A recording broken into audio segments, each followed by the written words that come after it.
On. Looks like got a few people in here already. Hope that you are doing well today. Let's see. Let me click on a few things here, and for some reason, not seeing the text in the chat, but maybe that's just me.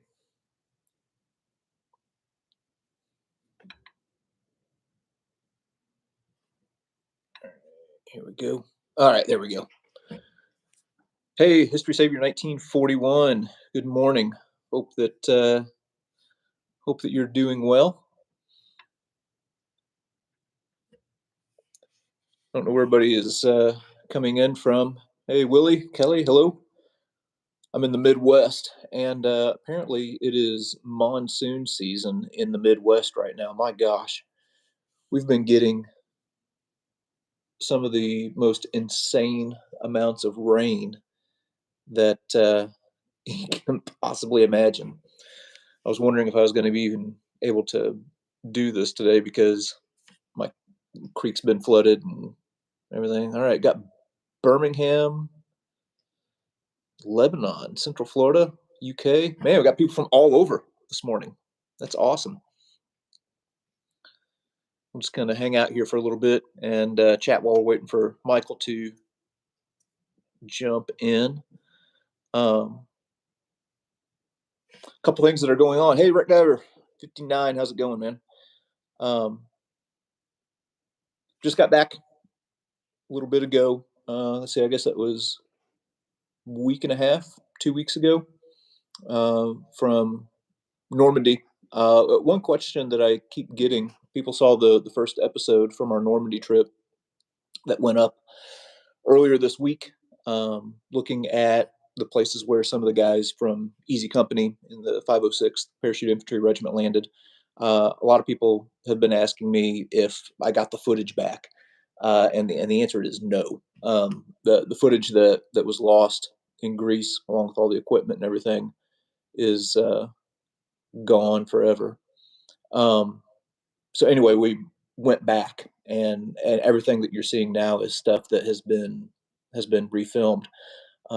But to be honest, I mean, if you want to take lemons and make lemonade out of them, the conditions that we had to shoot under on the return trip to Normandy were way better than what we had the first time.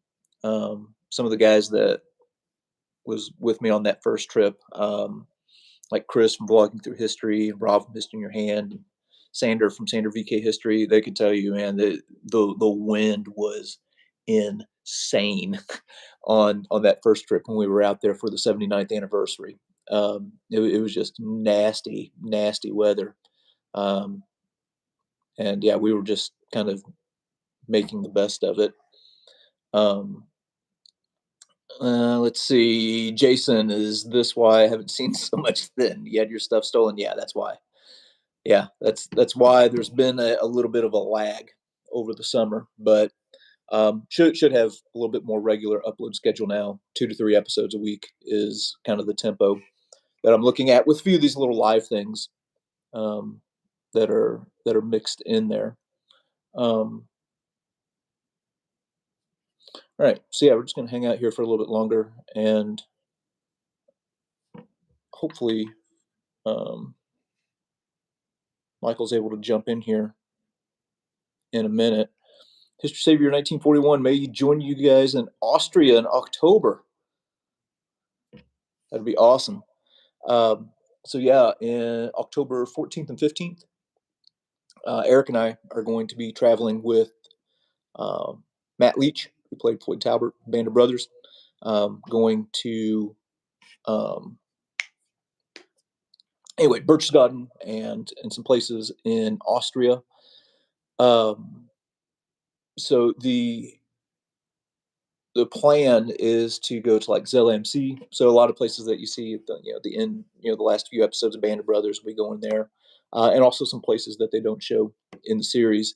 Also, going to the site of Hitler's Berghof,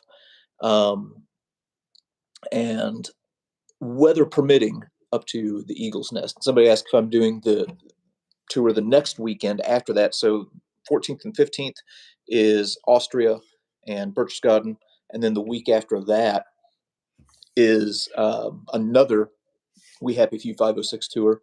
That one is going to be with Doug Allen. He's going to be the guest, along with Matt Leach. He played Alton Moore in the series. But anyway, they're going to be doing another tour in Eindhoven in the Netherlands. And the question was if I'm going to that one. Probably not.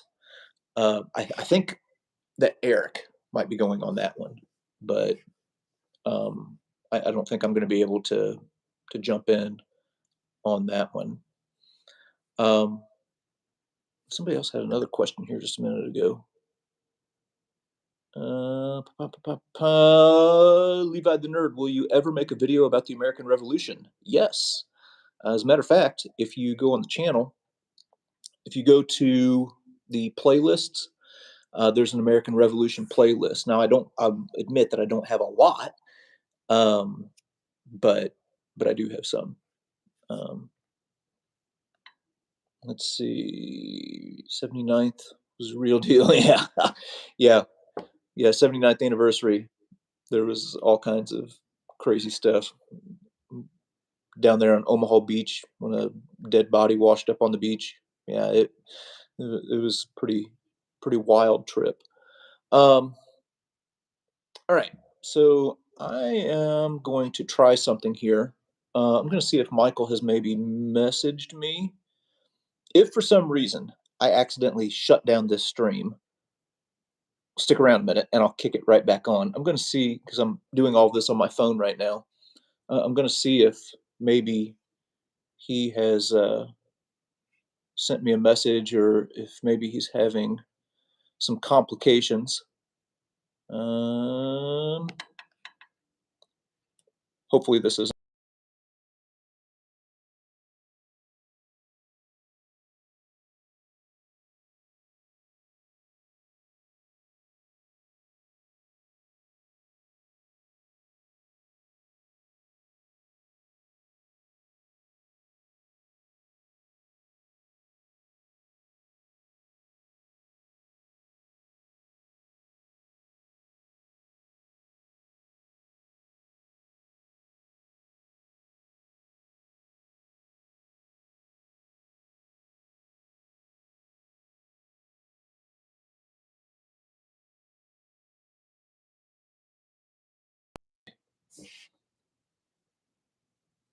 Was I?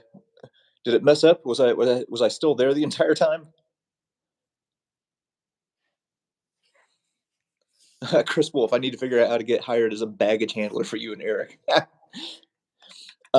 So Wreck Diver, hang on. So you didn't think that the Eagle's Nest was open that late in the year. So the Eagle's Nest is open through October, but weather permitting. So when I was there last year, um, it which was like late September, early October, it had been closed the week before because of snow. And then they cleared it and had it open by the time that we went back up. So the time that we're going this year is going to be about a week later than when we were there last year. But so it's a little bit of a roll of the dice. Um, yeah, but anyway, um, I think it's worth the risk though, because man, the view up there when there's a little bit of snow on the mountains is cool as heck. Let's see. Any plans on doing something on the 1812 war? Largely unknown there in Europe. Yeah, I would like to do some War of 1812 stuff at some point, and that's definitely an area that doesn't get a whole lot of attention. All right, let's let's bring Mr. Ackerman in, I think.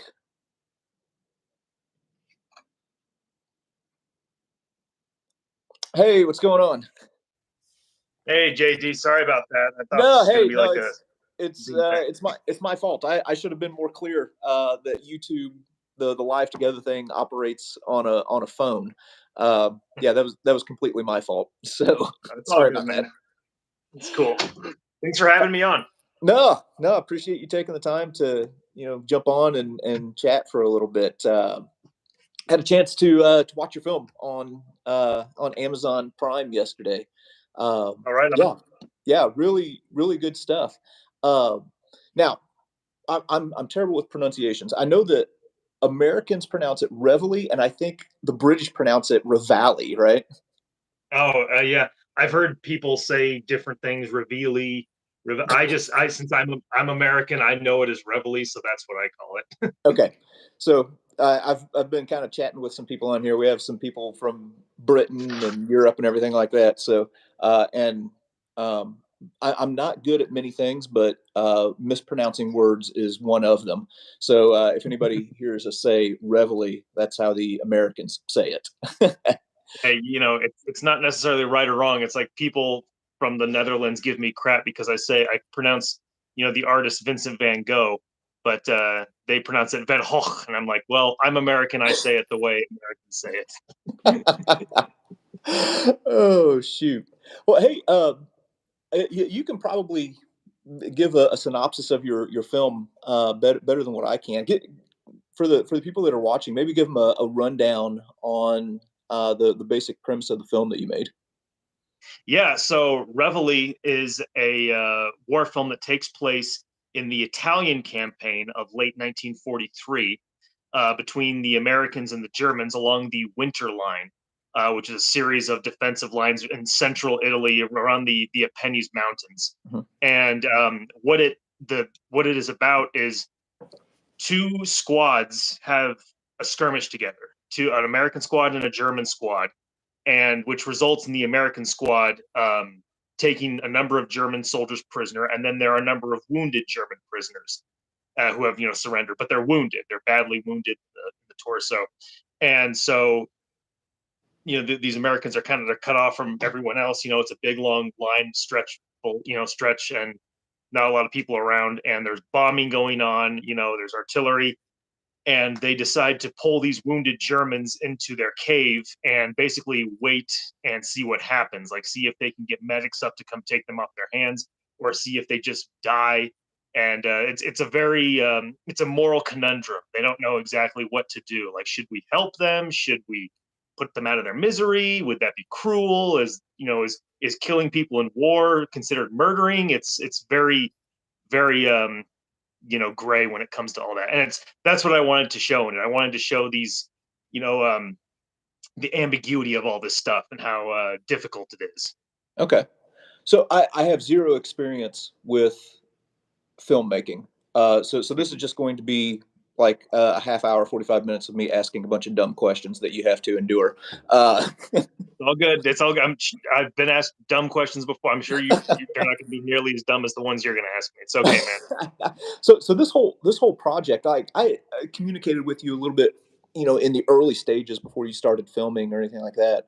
Um, this is like a project that you've kind of bootstrapped from the ground up. Uh, like there's no major studio behind it or anything like that. But what does that project or what does that process look like? Because I would imagine that there's a certain degree of challenges that come with doing something completely independent. Oh yeah, yeah. It's completely independent film. When I started, yeah, I was at a film school. I'd been to film school for 4 years, and when it comes to film, when it comes to a starting filmmaker, that no one is going to give you a job. It's not like going and applying to a job or anything like that. It's just Yeah, that you have to start from nothing and hope that something comes of that. And so right. that's how this started. I was like, I heard about this story because it's a true story, and I just thought, man, that is exactly what I want to do for war films. That's what I want to see, is that kind of story. And so, I wrote it, and then it was like, okay, well, how do I get this movie made? And it was, you know, Facebook is a great thing. I just started connecting with people who are into this stuff and who are professionals at certain things. Myra Miller was the first one who Mhm. she's the she does Footsteps Researchers, Yeah. where Yeah. she goes around Europe and stuff like that, and connects people with their, the campaigns that their ancestors took part in. And I knew she was very, successful. She was very skilled, and she had produced a documentary before. And she was kind of the first one who I hit up, and I was like, hey, listen, you're really into this history stuff and, media and all that. What do you think about this? And she took a look at it and she said, yeah, I think this has a lot of potential. So that's how that started. And then from there, it was other people who I was connecting with. Mike Birch, from Mike's Militaria, Mhm. he became a big part of it. So it really was just like throwing it at the wall and seeing what stuck. Like, hey, do you think this is something you want to be part of? Do you think, just different people who have different skills and, talents and connections. And so that's really how it all snowballed. You start pitching and shopping things around and see who wants to be part of it. Okay.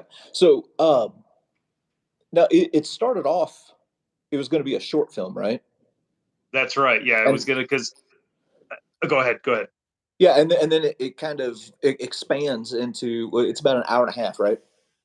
Yeah, it's an hour 45, and Hour 45, okay. it started out as a short because coming from film school, that's kind of what you're trained to do. It's like, okay, you Okay. start out with a short film, and that's how you get noticed. And so that's just when I thought of it.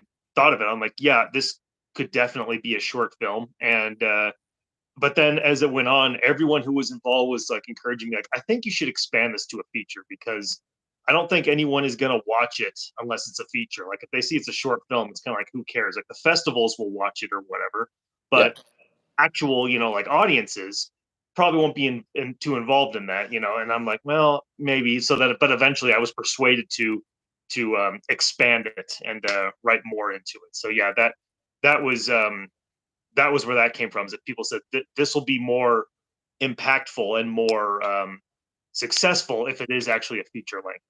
Okay. Now, had you already cast your actors and everything, um, when it was in the short film phase and then transitioned to, the feature length? I think so. Yeah, looking back, I think, yeah, I think it was already in the short film. I think it was in the film format when I cast all the actors. Okay. And but then when I said, "Hey, this is going to be expanded to feature," they were, of course, like, "Oh, that's awesome," But looking back now, I'm pretty sure it was still in the short film phase when I cast the movie. Okay. I'll maybe ask a question every once in a while that people ask. Somebody just asked, what kind of budget did you have to operate on? It was a little over $100,000. Okay. If it's pretty low, and Yeah. there was what we felt that we could, but for what we made with that budget, I think we surpassed many productions that go into the millions, when it comes to some of the costumes and weaponry and all that stuff. Like, again, just from the connections and the people we knew, we were able to accomplish things that no other war film has when it comes to a lot of the visual stuff.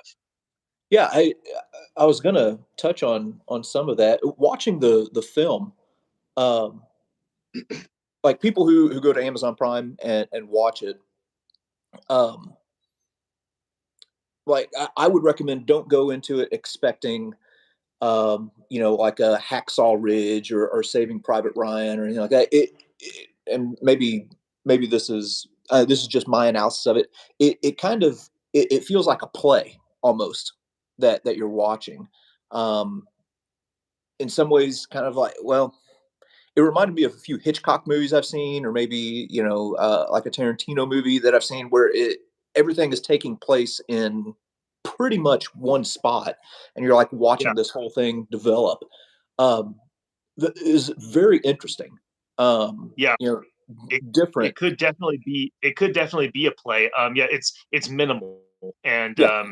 that's the thing, is that, yeah, we could not afford, hundreds and thousands of extras and big vehicles and things like that. And but the story doesn't need it. Honestly, it is meant to be minimal, and Yeah, it doesn't need all that. So no, it absolutely, it could definitely be a play because the majority of it does take place in this one location, and it's driven by the dialogue and the characters. yeah, yeah, and yeah, that's kind of where I'll. Um, what was the Tarantino movie that takes place? One of his early ones was it Reservoir Dogs. That takes Yeah, place like all in one place, and yeah, it's a lot of dialogue driven stuff and everything like that. The actors that you pulled um, mhm, were good. I was very impressed. In any movie, there's going to be certain characters that you connect to more than others, and some that you know that you're just going to vibe with a little bit. Um, for me, the two that really stood out, and this is not to take away from anybody else's performances, but the two Germans, mhm. the old man, and I didn't catch all the names, but the guy who had come in from the Eastern Front. Yeah, Um, Archer. are, Yeah, are were all of those guys native German speakers? yeah, Um, yeah. The actors, they all knew German. okay. And yeah, those two, the old man who you're talking about, he is from Braunschweig, Germany. He is full blown German, and when he speaks in English, he has a very heavy German accent. His performance He was outstanding. he's I mean, great. Yeah, no, he's great. really good. Yeah. And then Kevin, who played the guy from the Eastern Front, he's from Austria originally, and Okay. yeah, and then the kid Yoni, the younger one who's with them, he's from Israel actually, Oh, and right, yeah, but he was fluent in German, and he perfected his accent and everything like that. So, that's how that worked. okay, yeah. When the movie starts, and you see these German soldiers and everything, and they're all speaking German. At first, I was like, "This is cool," and I left the subtitles off at first. I thought I'm gonna let this play out, and I'm gonna be like the American who doesn't know what they're saying. And then I caved partway through, and I'm like, "All right, I'm turning on the subtitles so I can understand what they're saying." Um, but yeah, there were some fantastic performances, and you mentioned some stuff like with authenticity. That's something else Mhm. that really impressed me about the film. So I'm a collector of military stuff and things like that, and usually I don't want to call myself like a thread counter or anything like that when I'm watching war films. I try to separate. Okay, this is a film, and they're not going to get everything right. But dang, Yeah. you all did a really good job at maintaining authenticity. Like there was a bunch of little details that I was like, they Yes. like somebody was really paying attention on this. Yes, absolutely. No, that's the thing. Like, my guys who did all the uniforms and the weapons and stuff like that, like Mike Birch, Brian McCallion, Sam Niles, they're all super nerds when it comes to this stuff. That's how I would Okay. describe them. And it was like when we went into it, they're like, no, no, no, we're gonna do this perfect, like everything down to a T. Every character, they all had their backstories. So with some of the German characters, they have different badges and such on their Mhm. uniforms. Those all tell a story in and of themselves if you know that sort of thing. Yeah. Like Yep. the old man has the Iron Cross black ribbon on his uniform, which means he's a World War I veteran. Mhm. And other things like that. And he's also wearing the tropical tunic that's very sun diluted, which means he was a veteran of the North African campaign. However, some of his other pieces of kit have been are new because he would have gotten issued more stuff, newer stuff as it went on. So yeah, a lot of examples like that. We really did our homework when it came to getting all of those details perfect. Yeah, I was sitting there, and if you know what you're looking for, the uniforms, like you said, kind of tell a little bit of a story. So you can see, oh, okay, Yep. there's a guy with an Eastern Front ribbon and an Iron Cross second class ribbon. Okay, here's one with a close combat clasp. There a lot of those little things. I was very impressed with what you guys did there, and also I appreciated the fact that the uniforms were dirty. Oh That yeah. nobody's coming in with clean uniforms. Everything's looking a little bit weathered and everything. Yeah, some of the kids, like some of the younger actors, we wanted their uniforms to not be nearly as beat up because they were Mhm. supposed to be kind of new. But with everyone else, because we sent all the actors their uniforms way in advance. Once we got them all, and we were like, go running in these things, go do all kinds of physical activity with them to really beat them up. And like those tropical tunics, um, they're kind of famous for being this kind of tan color, and that's Yeah, because that's when they're sun diluted. When they're brand new, they're like this kind of green color. They're like yeah. this very green color. And so the repros that we had made were like top of the line repros. They had to be perfect. So when we got them, they were green, like how they would have been. And we had to leave those things out in the rain and the sun for months and months to make it look like they had been through North Africa. Nice. Now you guys also like the majority of the film takes place in a cave, Right. but in the beginning, it's out in the field, and there's a little bit of combat, and you all made the decision to do live fire with Yes. the film, which I also appreciated, because that's one of my, I guess I could call it a little bit of a pet peeve that can kind of take me out of a film where I look and somebody's shooting this M1 Garand, and it just has like this little yeah, Yeah. just a little bit of recoil.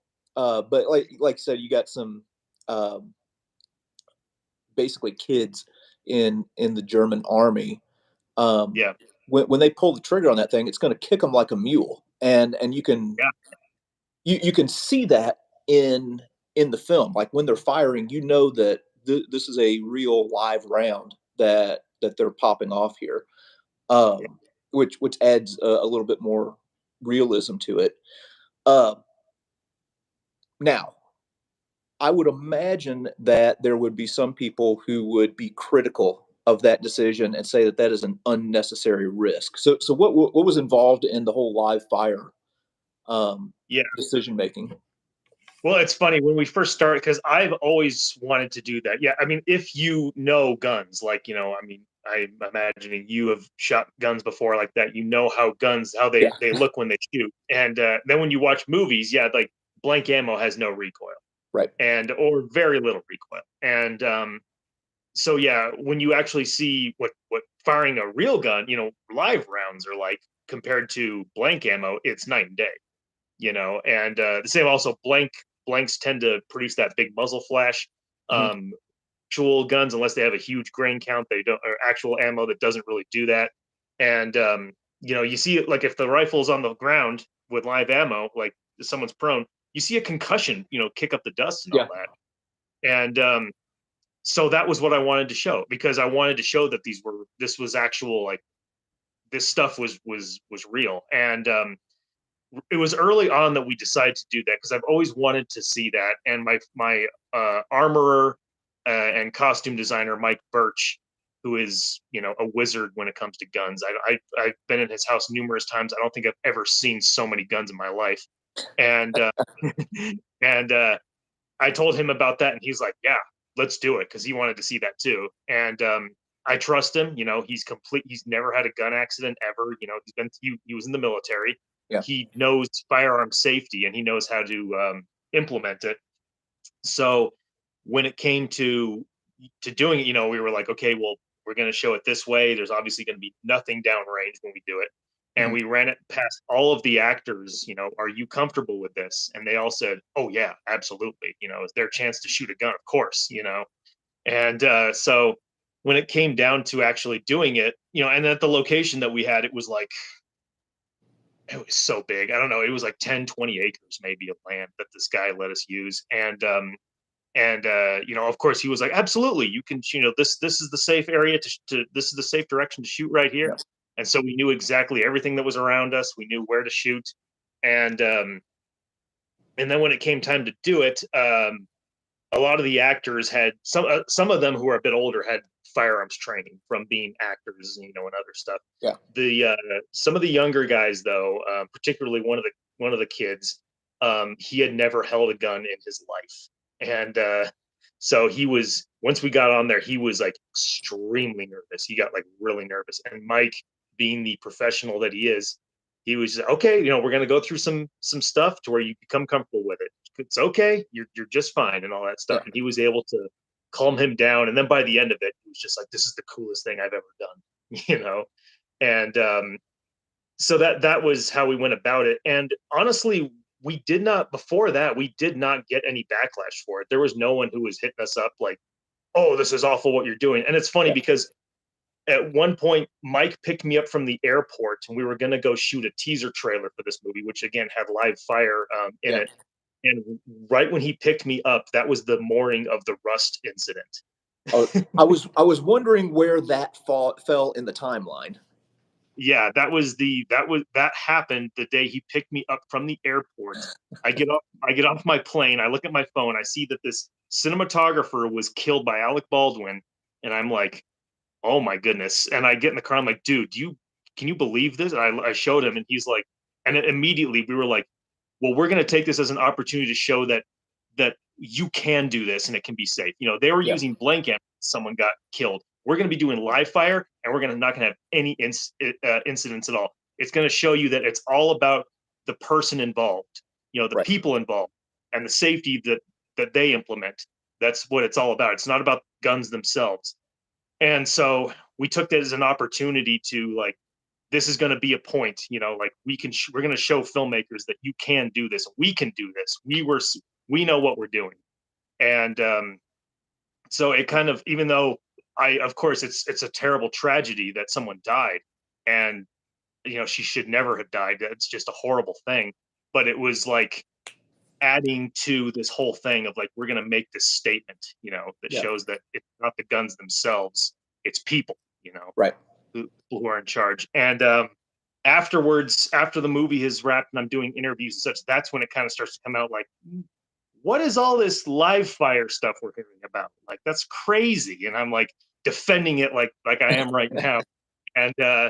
And thankfully I haven't had a lot of pushback, but we've had some reactions that have been a little negative towards it. And of course it's people who are, I don't want to, but it's people who are in states where they don't really know much about guns, or guns Yeah. have very negative, connotations, and understandably, but at the same time, again, it's about the people involved who handle them.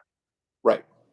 Right. Yeah. When the whole Alec Baldwin thing happened, I mean, my first reaction was that this was a result of either poor training or um, somebody just not executing proper firearm safety. Just always. Yeah.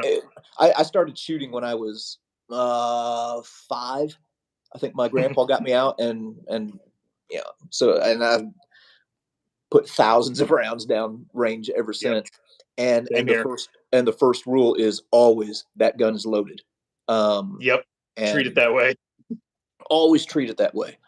Um, but anyway, yeah, I thought the decision to do live fire in the film was interesting, and if there are any other films that have done it, I'm not aware of it. Um, They back in like the 1920s, they used to do it to create like bullets hitting the ground. Like oh, okay, there was no other way to really create squibs back then, so that's how they did, which is insane to think about. Like they were actually shooting towards actors, but not that I know of. If anyone knows any other examples of it, please let me know. yeah, that I not that I really did any deep digging to try and find out, but I'm unaware of it. It seems like most people in Hollywood would consider that to be an unnecessary risk, but yeah, I'm glad you did it. Shifting to something else, um, the film really does a good job kind of transitioning back and forth to the Germans and them telling their story and things like that, and then the Americans. Typically, what you get, and I'm not saying all of them, but typically what you get in a World War II film is um, you have the Allies, the Americans or the British, and you're telling their story, and they're the good guys, and the Axis are almost like uh, just like a stereotypical bad guy that's Yeah. rather one dimensional. I guess maybe one exception to that might be Letters from Iwo Jima. Um, Oh yeah. but it, was there any concern um, about?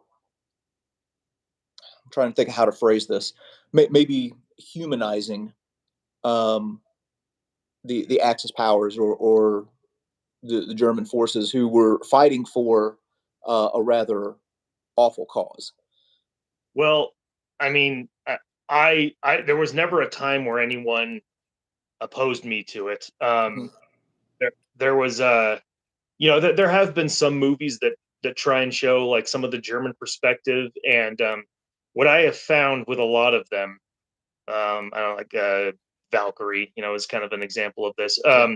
Is that they always try and implement this thing to where it's like, yes, these may be Germans and they're in the during the Third Reich era, and they're fighting for the Nazis or whatever, but these guys don't really believe in it. Like Das Boot is also another one where it's like, Mhm. yes, it's the German perspective, but we're gonna have it so that the characters don't actually believe in National Socialism. Like Yeah. that's how we're going to make these guys sympathetic. Yeah. And I understand that there would have been a lot of people like that who are just, thrown into the military. They're just doing what was told of them to do. But and when I was casting this movie, a number of the German actors who were auditioning for the roles, they were asking me stuff like that, like, okay, so these aren't really Nazis. I see, like, we're sympathetic towards these guys. I'm like, well, they might be. It's Right. That's not what it's about. I mean, they a number of them might have this ideology. Yes, I mean, there's one of the main characters in it is this 15-year-old kid who was a member of the Hitler Youth. He was raised in this. Yeah. This is all he knows. And so it's like, yeah, I mean, some of them might be Nazis, but that's not what it's about. It's all about just what this would have been, if you were there. I mean, there's one of the Americans, he says some pretty bigoted stuff at one point. And it's like a lot Mhm. of people were like that back then. A lot of Americans were like that. And Yeah.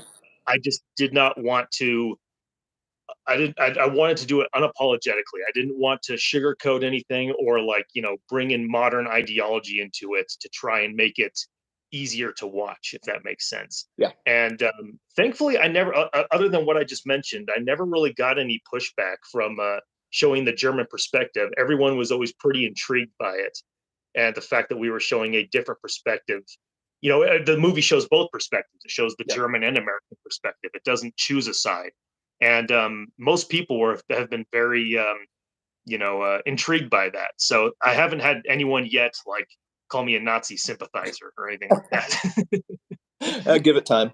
Uh, Yeah, it's inevitable. no, I thought the film did a really good job of that, and even though this was a side that ultimately was on the wrong side of history. They're men who had families, and they're men who had struggles and different things like that. And I think that when you explore that, um, well, you're definitely getting a little bit more context, and it's helping to better inform you, about Mhm. human nature in the present as well. Um, so yeah, so it's on Amazon Prime right now. Are there any other platforms that it's running on? It's on currently it's on Vudu and Comcast, and then come November though it's going to be worldwide. You're going to be able to watch it, all over wherever you are on the face of the earth. You'll be because I'm getting excuse me one second. Sure. Um, I'm getting messages from people in Europe saying, "Hey, I can't watch it." It's like in November it will be. Unfortunately, the way Amazon works, or just the way the distribution works, we can only release in the United States right now. But November, you will be able to watch it wherever you are. Okay. And On Amazon. on what's it called? Yeah, Amazon. It'll be available on YouTube for rent, Oh, and okay. yeah, and Tubi and Plex. That's where you can also watch it by November. Okay. All right. Interesting. And I got a little bit ahead of myself. Like you all took this film on the festival circuit before. Yep, yep. Has it been like for the past year? You guys have been. Yeah, so it's about a year now. We just did the festival runs and It's done got a pretty bunch of well. awards. Yeah, yeah, pretty good. So yeah, we got a number of awards for it, but I'm just glad now that now that that's done and people have we've raked in some awards from it, that people can finally watch it, and not just see the awards that it's been getting. And I also just hope that those awards, the actors and all the rest of the crew involved can just that'll be beneficial to their resumes and such. That's mainly what I see awards for anyway. Yeah. Yeah. No, I think it's awesome. What you've done, especially like I said, just bootstrapping this thing yourself and not having a major studio behind it. Um, Yeah. yeah, I hope that it encourages more people to get out there and do this kind of stuff. We're kind of transitioning into an interesting time where you don't really need the barrier of entry is not as high as it may have once been. Yeah.